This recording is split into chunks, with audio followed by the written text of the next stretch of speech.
Hi friends, welcome back to our channel సాహితీ మను vlogs. ఈరోజు తీపి గుమ్మడికాయ చేసుకుందాం రండి.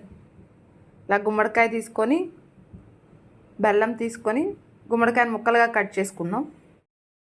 ముక్కలుగా కట్ చేసుకోవాలండి. కేజీ బెల్లం, ఈ ముక్కలకి కేజీ బెల్లం వేసుకోవాలి.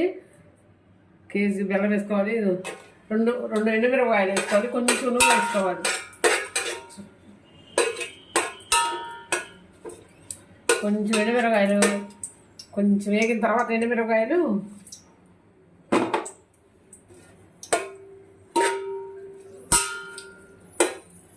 వేగిన తర్వాత ఈ ముక్కలు వేసుకుందామండి. ఇప్పుడు ఎండుమిరపకాయలు నూనె వేగినాయి.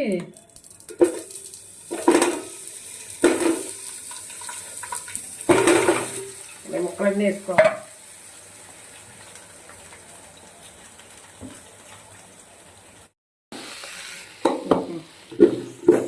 కొట్టుకోవాలండి మిరగాయలు.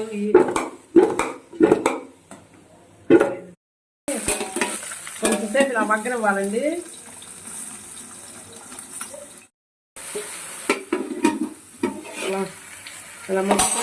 ఇలా మగ్గినప్పుడు ఈ బెల్లం అంతా వేసుకోవాలండి. కేజీ బెల్లం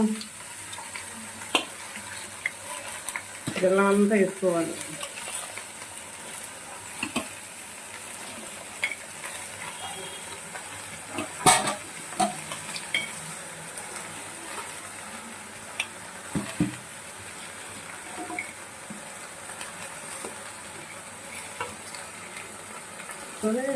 ఇలా బెల్లం అంతా వేసుకుని ఒక్కసారి తిరగొట్టుకోవాలి. మళ్ళీ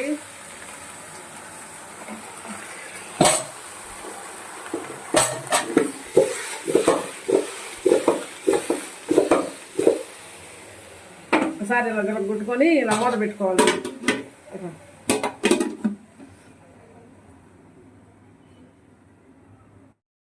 ఇలా ముక్కలు బాగా ఉడకాలండి. వీటిని బాగా కొంచెం లేబాక వచ్చేదాకా బెల్లం ఈ ముక్క ఉడికేదాకా బాగా ఉడకనివ్వాలండి. ఇది ఇలా ఉడకనివ్వాలి బాగా.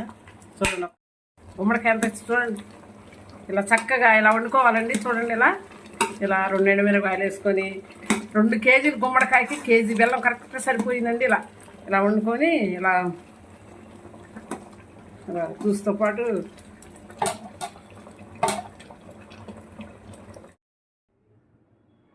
ఇలా సర్వ్ చేసుకొని టేస్ట్ చేయడమే. ఎంతో రుచికరంగా ఉండే తీపి గుమ్మడికాయ రెడీ.